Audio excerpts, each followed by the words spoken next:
সুপ্রিয় দর্শক মন্ডলী, স্বাগত জানাচ্ছি গ্রামীণ ফোন আজকের সংবাদপত্রে। দর্শক মন্ডলী, আমাদের আজকের অতিথি সিনিয়র সাংবাদিক গোলাম মুর্তজা। স্বাগত জানাচ্ছি মুর্তজা আপনাকে। শিরোনামটা দেখে নিচ্ছি। দৈনিক ইত্তেফাকের শিরোনাম হচ্ছে গভীর সংকটে দেশ। এই শুরুটাই দেখলাম, তাই তরুণরা এগিয়ে স্বেচ্ছায় রক্তদানে। বাংলাদেশ প্রতিদিন ধাপিয়ে বেড়াচ্ছে বিদেশি অপরাধীরা। আম্পায়ার খেলোয়াড় হলে নিরপেক্ষতা নিয়ে প্রশ্ন উঠে ডক্টর কামাল হোসেন। মোহাম্মদ জমিন বাম রাজনীতি থেকে পূর্বদস্তুর বুক বাঁধে আর ছায়ার সঙ্গে যুদ্ধ। আমাদের সময় চেকপোস্ট 25 অক্টোবর, শেষ হইয়া হইল না শেষ। সকালের খবর, লাইসেন্সই ছিল না ইথার ট্যাক্সের অন্য 4 গার্মেন্টসে অনিয়ম, শিগগির বিতর্কিত রামপাল বিদ্যুৎ কেন্দ্রের উদ্বোধন। যায় যায় দিন, শেষ বেলার প্রকল্পে ইনামের বার্তা, কদর বেড়েছে তৃণমূলের। মানব কণ্ঠ, অক্টোবরে বিএনপির অগ্নি পরীক্ষা, বিগত নির্বাচনগুলোর ফলাফল পর্যালোচনা করছে আওয়ামী লীগ।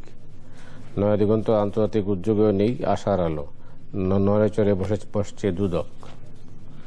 ইনকিলাব, আত্মপ্রত্যয়ী খালেদা জিয়া, রায় ঘোষণার পর আইন পরিবর্তনের ঘটনা পৃথিবীর কোথাও নেই এরশাদ। ঘরের কাগজ, অক্টোবরেই সমঝোতা, অযৌক্তিক সার্ভিস চার্জ আদায় করছে বাণিজ্যিক ব্যাংকগুলো। দিনকাল, কুলাউড়া শাহবাজপুর রেলে ব্যয় বৃদ্ধি 341%। রাজপথে কঠোর আন্দোলনের মাধ্যমে তত্ত্বাবধায়ক আদায় করা হবে, রফিকুল ইসলাম মিয়া। আমাদের অর্থনীতি, আরবি বিশ্ববিদ্যালয়ে আমরাই করেছি, ইউনিসেফ তদবিরে জাতিসংঘের চাপ, সমকামিতা অধিকারী বাংলাদেশের না। দৈনিক সংগ্রাম, ভারত থেকে লবণ আমদানিতে 20 লাখ মানুষ পথে বসবে। আব্দুল কাদের মোল্লার মৃত্যুদণ্ডাদেশে আন্তর্জাতিক আইনের লঙ্ঘন, আইসিজে। আলোকিত বাংলাদেশ, এবারও ওরা প্রার্থী হতে চান, নির্বাচনে অংশগ্রহণ নিয়ে হেফাজতে দ্বিধাদ্বন্দ্ব। ভোরের ডাক, ওয়াশিংটনের সমঝোতা বৈঠকের উদ্যোগ, রামপাল বিদ্যুৎ প্রকল্প, ধ্বংস হবে সুন্দরবনের জীববৈচিত্র্য। বর্তমান, চাপেও সমঝোতা হচ্ছে না, নেতৃত্বের দ্বন্দ্বে বিভক্ত হেফাজত। করতোয়া কোরবানির হাটে জাল নোট ঠেকাতে ব্যাপক প্রস্তুতি, ছায়ার ভেতরে লড়াই করছে। The Independent, Delhi tangles power diplomacy carrot. রিলিসান, জামাত টার্নস আউটেজেস। এই ছিল শিরোনাম যা দেখলাম আমরা। তাতে ওই সংকটের মধ্যেই আমরা ছিলাম, গভীর সংকটে। আসলে এই সংকটের থেকে বেরিয়ে আসার পথটা কেউ বলছেন না, বলছেন শুনছেন না যারা শোনার কথা আর কি। তা আপনার দৃষ্টিতে কি নতুন কোনো কিছু যুক্ত হলো, নাম মানে কি হয়ে গেল, বিয়োগ হলো?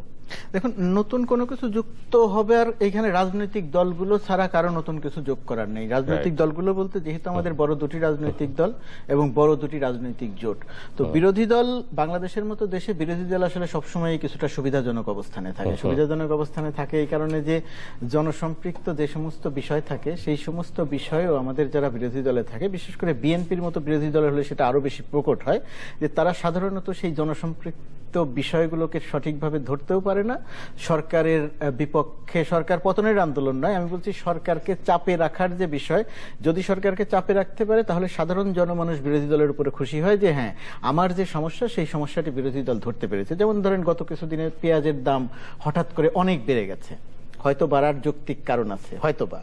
তো সেই যৌক্তিক কারণ থাকলেও জনমানুষ প্রত্যাশা করে যে বিরোধী দল এই ইস্যুটি নিয়ে সরকারের উপরে চাপ দেবে এবং সরকার বিশেষ ব্যবস্থার মধ্য দিয়ে পেঁয়াজ আমদানি বা কিছু একটা করে দাম সহনীয় রাখবে। কিন্তু লক্ষ্য করে দেখেন, বিরোধী দল যে রাজনীতি করছে সেই বিরোধী দলের রাজনীতির কোথাও পেঁয়াজের দামের প্রসঙ্গ নাই। এটা হলো আমাদের বিরোধী দলের ব্যাপার। তাতে কি হয়েছে? তাতে মজার ব্যাপার হচ্ছে, যেটা বললাম যে সুবিধা নিয়ে থাকে, তাতে কিন্তু বিরোধী দলের অবস্থান কোনো পরিবর্তন হয়নি। জনসমর্থন কিন্তু বিরোধী দলের বিপক্ষে চলে যায় নাই। কেন যায় নাই? যায় নাই তার কারণ হচ্ছে যে কথাটি বললেন, ইত্তেফাকের যে সংকটের কথা বললেন, যে গভীর সংকট, এই সংকটটি কেন তৈরি হয়েছে? সাধারণ মানুষ, ভোটার, রাজনীতি সচেতন জনগোষ্ঠী, শিক্ষিত জনগোষ্ঠী যখন এটি বিশ্লেষণ করতে যাচ্ছে, তখন বিশ্লেষণ করতে গিয়ে দেখছে যে এই জায়গাটিতে আসলে বিরোধী দলের খুব বেশি কিছু করার নেই। করার আছে সরকারি দলের। সরকারি দলের কি আদালতের রায়, সেই রায়ের প্রেক্ষিতে সংবিধান সংশোধন এবং সংশোধন করে একটি জায়গাতে আসা, সবই ঠিক আছে। আদালতের রায়, সংবিধান সংশোধন সব প্রক্রিয়া অনুসরণই করেছেন আপনি, আইনি প্রক্রিয়া, আইনগতভাবেই আপনি সংশোধন করেছেন, ঠিক আছে। কিন্তু সাধারণ মানুষ মনে করে যে এই সংকট থেকে উত্তরণের জন্য ওই সংশোধনীর সময়টাতে এই সংকট যে তৈরি হবে সেই বিষয়টি মাথায় রাখা দরকার ছিল। সরকার সেই বিষয়টি মাথায় রাখে নাই।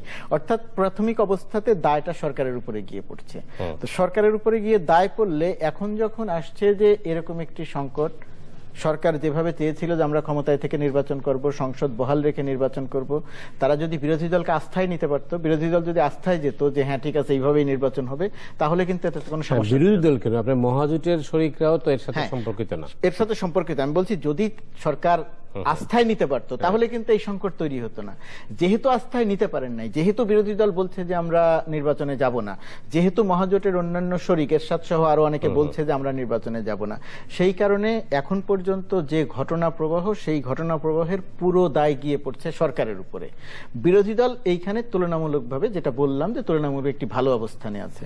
এখন এই সংকট থেকে উত্তরণের জন্য যেহেতু সংকটটি তৈরি করেছে সরকার, সাধারণ মানুষ থেকে রাজনৈতিক সচেতন যে কোনো মানুষ মনে করে যে এইখান থেকে উত্তরণের দায়িত্ব সরকারকে নিতে হবে। সরকার সেই উত্তরণের দায়িত্ব নেয়ার জায়গাতে পদ্ধতি বেশ কয়েকটি, তার মধ্যে একটি গুরুত্বপূর্ণ পদ্ধতি যেটা সংলাপ। বিরোধী দলের সঙ্গে আলোচনা করে আপনি সংলাপের একটি জায়গাতে যাবেন। সরকার মুখে বলছে সংলাপের কথা, কিন্তু বাস্তবে সংলাপের জন্য যে উদ্যোগ নেওয়া দরকার সেরকম কোনো উদ্যোগ নেয়নি। এই সংলাপের উদ্যোগ আমাদের দেশের মিডিয়া যখন কথা বলছিল তখন সরকার মিডিয়াকে গুরুত্ব দেয়নি। আমাদের এইখানে সিভিল সোসাইটি বা নাগরিক সমাজ যখন কথা বলেছে তখন সেটাকে গুরুত্ব দেয়নি। যখন যে কথা বলেছে তখন তাকে অসম্মান করা হয়েছে, অত্যন্ত কটু কথা বলে অসম্মান করা হয়েছে। এখন এই কথাগুলো মার্কিন যুক্তরাষ্ট্র বলছে, এখন এই কথাগুলো সেই কথাগুলোই জাতিসংঘ বলছে, ইউরোপিয়ান ইউনিয়ন বলছে, চীন বলছে। এখন সরকার তাদেরকে অসম্মান করতে পারছে না, কিন্তু বিষয়টিকে আবার গুরুত্বের মধ্যেও নেয়নি। তো এখন যে অবস্থায় চলছে সংকটের, এখন যে অবস্থা, সেই অবস্থা থেকে আপাত দৃষ্টিতে উত্তরণের কোনো পথ দেখা যাচ্ছে না। 24 অক্টোবর পর্যন্ত যে কথা বলা হচ্ছে তার মধ্যে যদি একটি সমাধানের পথ বের হয়ে আসে, কিন্তু সমাধানের কোনো ইঙ্গিত দেখা যাচ্ছে না। গতকালকে যদিও মোহাম্মদ হানিফ একটি কথা বলেছেন যে আমরা আলোচনা নাকি ভেতরে ভেতরে চলছে, এরকম একটি তিনি ইঙ্গিত দিয়েছেন। নুহ আলম লেলিনও এরকম একটি কথা বলেছেন, অল্প সময়ের মধ্যে সমঝোতা হলেও হতে পারে, যদি 24 অক্টোবরের মধ্যে না হয় সংসদের বাইরে তারপরে আলোচনা হতে পারে। আমার কাছে মনে হচ্ছে যে এই কথাটা তারা ঠিক দলীয় ফোরামের নীতি নির্ধারক পর্যায়ের কথা নাকি তাদের ব্যক্তিগত কথা, এই কথা ঠিক পরিষ্কার নয়। আর এটি যদি সমাধান হয়েও থাকে, দিন যত সামনে এগোচ্ছে সরকারের অবস্থা তত খারাপ হচ্ছে, সরকারের অবস্থা তত নেতিবাচক প্রভাব পড়ছে সরকারের উপর। কারণটা হচ্ছে সাধারণ জনমানুষের ভেতরে একটা আতঙ্ক তৈরি হচ্ছে 24 অক্টোবরের পরে কি হবে। আর এই জায়গাটিতে বিরোধী দল বিএনপি তুলনামূলকভাবে, বিরোধী দলের প্রতিটি স্টেপ, এই মুহূর্তের কথা যদি আমি বলি, তুলনামূলকভাবে অনেক ম্যাচিউরড স্টেপ। ম্যাচিউর এই কারণে যে এখন তারা হরতাল দিচ্ছে না, এখন তারা ভাঙচুর করছে না, যুদ্ধাপরাধের বিচারের দাবিতে জামাত হরতাল করছে, বিএনপি চুপ থাকছে। সাধারণ যে মানুষ, বাংলাদেশের যে সাধারণ জনমানুষ, তারা দেখছে যে বিএনপি কোনো কিছু করছে না। এখন সরকার এক ধরনের চেষ্টাই আছে যে বিএনপি কেন আন্দোলন করছে না। মহিউদ্দিন আলমগীর বলছেন বিএনপি যুদ্ধ করার মতো ক্ষমতা নাই। দেখুন, এই যে একটি বক্তব্য, আমাদের মাননীয় স্বরাষ্ট্রমন্ত্রী, তিনি একজন বিজ্ঞ মানুষ, তিনি শিক্ষিত মানুষ, তিনি সরকারের উচ্চ পর্যায়ে দীর্ঘদিন সব সরকারের সময় সচিব হিসেবে দায়িত্ব পালন করেছেন, প্রশাসনিক কর্মকর্তা হিসেবে দায়িত্ব পালন। তিনি বলছেন যুদ্ধ করার ক্ষমতা নেই। যুদ্ধ করার ক্ষমতা নেই বা যুদ্ধ করার ক্ষমতা আছে, এই প্রসঙ্গটি আসলো কেন? সত্যি সত্যিই কি তিনি যুদ্ধকেই মিন করছেন? যদি সত্যি সত্যি যুদ্ধকে মিন করে থাকেন তাহলে কি বিএনপির ক্ষমতা আছে কি নাই তার প্রমাণটা কি? এখন বিএনপিকে তাহলে যুদ্ধ করে প্রমাণ দিতে হবে। আমি এখানে একটি কথা বলতে চাই, ধরুন যুদ্ধাপরাধের বিচার হবে ভোটের বাক্সে, ভোটের বাক্সের যুদ্ধের কথা বলছেন না কিসের? যদি এটা আগে আমি বলছি, যদি ভোটের বাক্স যুদ্ধের কথা বলতে যদি ভোটের বাক্সকে মিন করে থাকেন তাহলে কিন্তু 5টি সিটি কর্পোরেশনের নির্বাচনে সেই যুদ্ধ হয়ে গেছে, সেই যুদ্ধে কিন্তু মানুষ কিন্তু রায় দিয়েছে এবং বিএনপি কিন্তু সেই যুদ্ধে বিজয়ী হয়েছে। এখন যদি আপনি বলেন যে আন্দোলন, ভাঙচুর, সংঘর্ষ, এই যোগ্যতা বিএনপির নেই, ব্যক্তিগতভাবে আমার ধারণা, একজন সংবাদকর্মী হিসেবে আমার ধারণা, মাঠ পর্যায়ের আন্দোলনে আওয়ামী লীগের যে যোগ্যতা, আওয়ামী লীগের যে ক্ষমতা, বিএনপির সেই তুলনায় ক্ষমতা অনেক কম। আমার ধারণা সাংগঠনিক ক্ষমতা বিএনপির অনেক কম। কিন্তু তার মানে কি যে বিএনপি এই কাজটি করতে পারবে না? এখানে দেখেন একটি কথা যদি দেখেন, যুদ্ধাপরাধের বিচারের এক একটি রায় হচ্ছে জামাত ইসলামী হরতাল দিচ্ছে, ভাঙচুর করছে, সন্ত্রাস করছে। জামাত ইসলামী বিএনপি বা আওয়ামী লীগের তুলনায় অত্যন্ত কম সংখ্যক মানুষ, বাংলাদেশের মানুষ জামাত ইসলামীকে সমর্থন করে। জামাত ইসলামীর প্রতি বাংলাদেশের মানুষের এক ধরনের ঘৃণা আছে আমি বলবো।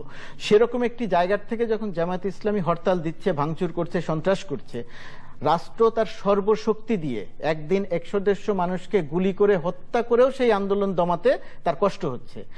এর আগের আন্দোলনে আমরা দেখেছি 15 থেকে 20টি জেলা প্রায় 2-3 দিন একদম বিচ্ছিন্ন থেকেছে রাজধানী থেকে। অর্থাৎ জামাত ইসলামী কালকেও কিন্তু 24টা জেলায় সহিংসতা হয়েছে। অর্থাৎ জামাত ইসলামী একা যখন আন্দোলন করছে, সহিংসতা করছে, হরতাল করছে, ভাঙচুর করছে, ধর্মঘট করছে, তখনই সরকার সর্বশক্তি দিয়ে সেটাকে মোকাবেলা করতে হিমশিম খেয়ে যাচ্ছে। এর সঙ্গে যদি বিএনপির শক্তি যোগ হয়, তাহলে মহিউদ্দিন খান আলমগীর যেটা বলছেন যে যুদ্ধ করার ক্ষমতা নেই, এই কথা কতখানি ঠিক বাস্তবে কার্যকর হবে এটা আমরা জানি না। এখন সেই যুদ্ধের সিটে ফোটা মহিউদ্দিন খান আলমগীরের গায়ে লাগবে কিনা আমরা জানি না, কারণ উনি আগে পিছনে পুলিশের গাড়ির প্রহরা নিয়ে চলেন। আমরা যারা পুলিশের প্রহরা ছাড়া চলি, আমরা যারা রাজপথ দিয়ে একা একা চলি, তারা কিন্তু আতঙ্কে থাকি। সেটা রাস্তা দিয়ে রিকশায় যাই, স্কুটারে যাই আর গাড়িতে যাই, আমাদের কিন্তু আতঙ্ক তৈরি হয়। বাংলাদেশের সাধারণ মানুষের কিন্তু আতঙ্ক তৈরি হয়। সাধারণ মানুষ মহিউদ্দিন খান আলমগীরের কাছ থেকে যুদ্ধ কি করে না হয় সেটা দেখতে চায়। মহিউদ্দিন খান আলমগীরের কাছ থেকে বাংলাদেশের মানুষ এই কথা জানতে চায় না যে বিরোধী দলের যুদ্ধ করার ক্ষমতা নাই। এই কথার অর্থ হচ্ছে বিরোধী দল যুদ্ধ করে দেখাক। এই যে যুদ্ধ করার যে আমন্ত্রণ, এটা আমার কাছে মনে হয় কোনো যোগ্য রাজনীতিবিদ, বিচক্ষণ রাজনীতিবিদের বক্তব্য নেই। এটা যদি আওয়ামী লীগের খুব সাধারণ পর্যায়ের নেতাকর্মীরা কথা বলেন, এই বক্তব্য থেকে কি আপনার এইটা যে কেউ ধারণা করতে পারেন তাইলে সমঝোতার পথে যাচ্ছে না? এখন পর্যন্ত যে অবস্থা, তাতে সমঝোতার ইঙ্গিত দেখা যাচ্ছে না। কিন্তু এখন একটা মুশকিল হচ্ছে এখানে যে আওয়ামী লীগের এক একজন যেহেতু এক এক রকমের কথা বলেন, প্রধানমন্ত্রী যে কথা বলেন পরের দিন সবাই মিলে সেই একই কথা বলতে শুরু করেন। প্রধানমন্ত্রী যে ধারণা দেন বা যে ইঙ্গিত দেন সবাই একই কথাই বলতে শুরু করেন। নিজস্ব বিচার বিশ্লেষণ থেকে কেউ কথা বলেন না। আর যখন নিজস্ব বিচার বিশ্লেষণ থেকে কথা বলতে যান, তখন দেখা যায় এক একজন এক এক রকমের কথা বলছেন। কেউ বলছেন আপোষ হয়ে যাবে, কেউ বলছেন সংলাপ ভেতরে ভেতরে চলছে, কেউ বলছেন সংলাপের কোনো সুযোগ নাই, কেউ বলছেন তারা যুদ্ধাপরাধের পক্ষের লোক, তাদের সঙ্গে কোনো সংলাপ নাই। এখন আওয়ামী লীগের যে বক্তব্য কোনটি, এটি বিশ্বাস করার কোনো, এটি ধারণা করা যাচ্ছে না। একটি বিষয় খুব পরিষ্কার, আমি মনে করি যে সংবিধান যে প্রক্রিয়ায় সংশোধন করা হয়েছে, তত্ত্বাবধায়ক সরকার আবার ফিরিয়ে আনা হবে। বিএনপির যে দাবি, আমি মনে করি না যে এই দাবিটা খুব যৌক্তিক, কিন্তু বিএনপির একটি দাবি যৌক্তিক, সেটি হচ্ছে পুরোটা বলছে না। আমি বলছি এই দাবির কথা বলা হচ্ছে যে সংবিধানে নাই, কিন্তু আপনারা চাইছেন। আমি মনে করছি যে এই দাবিটি যৌক্তিকও নয়। যৌক্তিক দাবি হচ্ছে এমন একটা সরকার পদ্ধতি, যেই সরকার পদ্ধতিতে নির্বাচনটি সুষ্ঠু, গ্রহণযোগ্য এবং নিরপেক্ষ হবে। যে সরকার পদ্ধতিতে বর্তমান সরকারের মন্ত্রীরাই মন্ত্রী থাকবেন না, যে সরকার পদ্ধতিতে বর্তমানের প্রধানমন্ত্রী হিসেবে থাকবেন না, যে সরকার পদ্ধতিতে দেশের নির্বাহী ক্ষমতা বর্তমান প্রধানমন্ত্রীর হাতে থাকবে না, এরকম একটি অবস্থার মধ্যে আমাদের আসতে হবে। ডক্টর আকবর আলী খান যেটা বলছেন, ব্যারিস্টার রফিকুল হক যেটা বলছেন, জন কেরি যেটা বলছেন, একই তো কথা। এখন জন কেরির কথার গুরুত্ব থাকবে আর আকবর আলী খানের কথার গুরুত্ব থাকবে না। ব্যারিস্টার রফিকুল হককে আপনি অসম্মান করবেন, এটি করলে শেষ পর্যন্ত গিয়ে আপনি অনেক কিছু হারাবেন, আপনি অর্জন করতে পারবেন না কিছু। যারা পত্রিকায় লিখছেন, কলাম লিখছেন, যারা টেলিভিশনে এসে কথা বলছেন, বর্তমান সময়ের একটি ফ্যাশনেবল আলোচনা তৈরি হয়েছে, একটা বিষয় তৈরি হয়েছে টকশোর সমালোচনা করা। কারা টকশোর সমালোচনা করছেন? আওয়ামী মনোভাবাপন্ন বা আওয়ামী লীগের লোকজন সমালোচনা করছেন। তাদের নেতাদেরকে আপনি টকশোতে ডাকেন, দেখবেন কেউ আসবে না, এসে কথা বলবে না। কিন্তু যারা এসে কথা বলবে, তারা কথা বলবে, অধিকাংশ মানুষ এখানেও আছে, কেউ কেউ আছেন যারা বিএনপির পক্ষে কথা বলছেন, সেটি আলাদা ব্যাপার, কিন্তু অধিকাংশ লোকজন কথা বলছেন কি ন্যায্যতার জায়গাতে থেকে। ন্যায্যতার জায়গার কথাটি আওয়ামী লীগ সমর্থকদের যেহেতু পছন্দ হচ্ছে না, সেহেতু তারা টকশোর সমালোচনা করছেন। তো টকশোর সমালোচনা করতে গিয়ে এখানে এমন একটা পরিবেশ তৈরি করছেন যে টকশোতে যারা যাচ্ছে তারা গিয়ে আওয়ামী লীগের বিরুদ্ধে কথা বলছে। বিষয়টি তো তা নয়। আপনাকে তো মানুষকে সম্মান করা শিখতে হবে। আপনি রাজনীতি করবেন, আপনি উপর থেকে, আকাশ থেকে মানুষকে দেখবেন। আপনি যখন উপর থেকে মানুষকে দেখবেন, তখন সেই মানুষগুলোকে ছোট মনে হয়, কিন্তু আসলে কি সেই মানুষগুলো ছোট? আসলে তো মানুষগুলো ছোট নয়। ওই মানুষগুলো প্রায় সবাই আপনার সমপর্যায়ের, কোনো ক্ষেত্রে আপনার চেয়ে বড়, জীবন অভিজ্ঞতা, কাজ, অনেক ক্ষেত্রে আপনার চেয়ে বড়। তা আপনি এখন একটি জায়গায় উপরের জায়গাতে আছেন, সেইখান থেকে এসে বাংলাদেশকে দেখছেন, দেখে আপনার কাছে কেউ প্রশ্ন করলে আপনি ক্ষেপে যাচ্ছেন, আপনি সেই প্রশ্নের উত্তর নেই আপনার কাছে, কিন্তু আপনি কাজ করছেন, আপনি অসম্মান করছেন। আপনার দেখাদেখি আপনার সঙ্গে যারা আছে তারা সেই মানুষদেরকে অসম্মান করছেন। এই অসম্মান, এই দাম্ভিকতা, এই অসম্মান এবং দাম্ভিকতা আসলে বাংলাদেশের মানুষ পছন্দ করে না। যারা এ যাবৎকালে অসম্মান করেছে মানুষকে, যারা এ যাবৎকালে মানুষের সঙ্গে দাম্ভিকতার পরিচয় দিয়েছে, সব মানুষকে বাংলাদেশের মানুষ প্রত্যাখ্যান করেছে। কোনো সামরিক সরকারকে বাংলাদেশের মানুষ স্বাগত জানায়নি। কোনো সামরিক সরকার, সে যত বড় ক্ষমতাবানই হোক, তাকে মানুষ অপছন্দ করেছে অল্প কিছুদিন পর থেকেই। তার একটাই কারণ, তারা এসে মানুষকে নিয়ন্ত্রণ করতে চাইছে, মানুষকে ডমিনেট করতে চেয়েছে, মানুষকে অসম্মান করেছে। অসম্মানের মূল্য কিন্তু মানুষ খুব ভয়াবহভাবে দেয়। এটি ব্যক্তি আমাকে আপনি অসম্মান করতে পারেন, ব্যক্তি আপনাকে অসম্মান করা যেতে পারে, কিন্তু আমার মতো এত ছোট মানুষকে অসম্মান করলেও বাংলাদেশের সাধারণ মানুষ মনে করে যে অমুক মানুষটার প্রতি অন্যায় করা হয়েছে, এই অন্যায়কে সমর্থন করা যায় না। বাংলাদেশের মানুষ কিন্তু এটাকে সমর্থন করে না কখনো। সর্বশেষ যেটা হচ্ছে, আপনি নিশ্চয়ই আপনার কাছে খবর, সর্বশেষ খবর কি আছে জানি না, পদ্মা সেতুতে কি হচ্ছে, কানাডাতে কোনো খবর পেলেন? কানাডা থেকে সর্বশেষ যে খবর পাওয়া গেছে, সেই সর্বশেষ খবরের আসলে আংশিক খবর পাওয়া গেছে।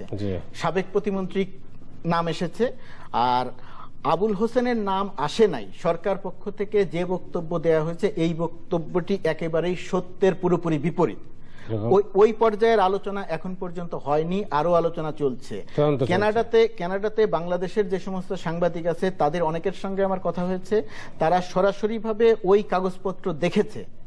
আইনগত বাধ্যবাধকতার কারণে তারা নাম বলেনি, আমিও নাম বলছি না, কিন্তু ওইখানে আওয়ামী লীগের পক্ষ থেকে যাদের কথা বলা হচ্ছে যে নাম নেই, এই সরকারের কোনো মন্ত্রী সম্পৃক্ত নয়, এই কথা বলার মতো সময় এখনো আসেনি। আওয়ামী লীগ একদম শুরু থেকে পদ্মা সেতুর এই বিষয়টি অত্যন্ত অপরিপক্কতার সঙ্গে হ্যান্ডেল করেছে, অপরিপক্কতার সঙ্গে এই জায়গাটিতে তারা হ্যান্ডেল করেছে, এবং এখন পর্যন্ত এই যে মাঝে মধ্যে যে কথা বলছে, সেটা অত্যন্ত অপরিপক্কতার সঙ্গে। আওয়ামী লীগের কাছে কোনো তথ্য নেই, তথ্য থাকলেও আংশিক তথ্য আছে। যে সমস্ত নেতারা কথা বলছেন, সেই সমস্ত নেতারা পদ্মা সেতু, বিশ্ব ব্যাংক, কানাডিয়ান আদালতের তদন্ত এখনো শেষ হয় নাই, তদন্ত শেষ হয়নি এবং আংশিক তদন্ত হয়েছে। তাদের কাছে কোনো তথ্য নেই এবং তারা সেই তথ্য ছাড়া কথা বলছেন, এবং তথ্য ছাড়া কথা বলতে গিয়ে নিজেরা হাস্যকর হচ্ছেন, দলকে হাস্যকর করছেন, এবং সাধারণ জনমানুষ এক ধরনের বিভ্রান্তিতে ফেলছেন। আজ যখন আপনি বলছেন যে কেউ জড়িত নেই বলে কানাডিয়ান পুলিশ বলেছে, কালকে যদি আবার এইটাই খবর আসে যে না অমুকে জড়িত আছে, তখন আপনি কি জবাব দেবেন? তখন কি আবার বলবেন যে বিরোধী দল ষড়যন্ত্র করে বা বিশ্বব্যাংক ষড়যন্ত্র করে তাদের নাম ঢুকিয়েছে? এটি বলে জনমনের আস্থা পাওয়া যাবে না। অর্থাৎ আপনাকে যখন কাজ করতে হবে, রাজনীতি করতে হবে, তখন জনমনের ভাবনা কি, জনমানুষের ভাবনা কি, সেটি একটি ব্যাপার। আপনি কি কাজ করছেন সেটি একটি ব্যাপার। সবচেয়ে গুরুত্বপূর্ণ যে ব্যাপার, পাবলিক পারসেপশন। পাবলিক পারসেপশন যদি একবার তৈরি হয়ে যায় যে আপনি এই কাজটি করেছেন। আমি একটি কথা বলে শেষ করি, যে এই সরকার শুরু থেকে অনেক উন্নয়ন কাজ করেছে, অনেক ভালো কাজ করেছে, আমিও স্বীকার করি, কিন্তু সমস্যাটা যে জায়গাতে হয়ে গেছে, সরকার যে প্রক্রিয়াতে প্রচার করেছে কাজের কথাগুলো, সেই প্রচারটা সাধারণ মানুষ বিশ্বাস করে নাই। কারণটা হচ্ছে সত্য এবং মিথ্যার মিশ্রণে মিথ্যাটাকে সত্য বলে প্রমাণ করার চেষ্টা করেছে সরকার। কোন কোন ক্ষেত্রে মিথ্যাটাকে সত্য হিসেবে প্রচারের একটা কৌশল নিয়েছে, যার প্রেক্ষিতে হয়েছে কি মিথ্যাটাও মিথ্যা হয়ে গেছে, সত্যটাও মিথ্যা হয়ে গেছে। সরকারের কোনো কথা আর এখন মানুষ বিশ্বাস করছে না। আপনি বিলবোর্ড করেন আর যাই করেন, আপনার কথা যখন এখন মানুষ অবিশ্বাস করবে, পাবলিক পারসেপশন যখন তৈরি হয়ে যাবে যে আপনি সত্য বলছেন না, তখন আপনাকে আবার নতুন করে চিন্তা করতে হবে, আত্মসমালোচনা করতে হবে, করে নতুন করে চিন্তা ভাবনা করে সামনে অগ্রসর হতে হবে। উপর থেকে দেখে অন্যকে অসম্মান করা যাবে, কিন্তু নিজে সম্মানিত হওয়া যাবে না। দাবা খেলে মানে চেকমেট হয়ে যায় না, তখন কি করতে হয়? নতুন করে খেলতে হয়। অনেক ধন্যবাদ আপনাকে। দর্শক মণ্ডলী, আজ এ পর্যন্তই। আমরা সবাই ভালো থাকুন। শুভরাত্রি।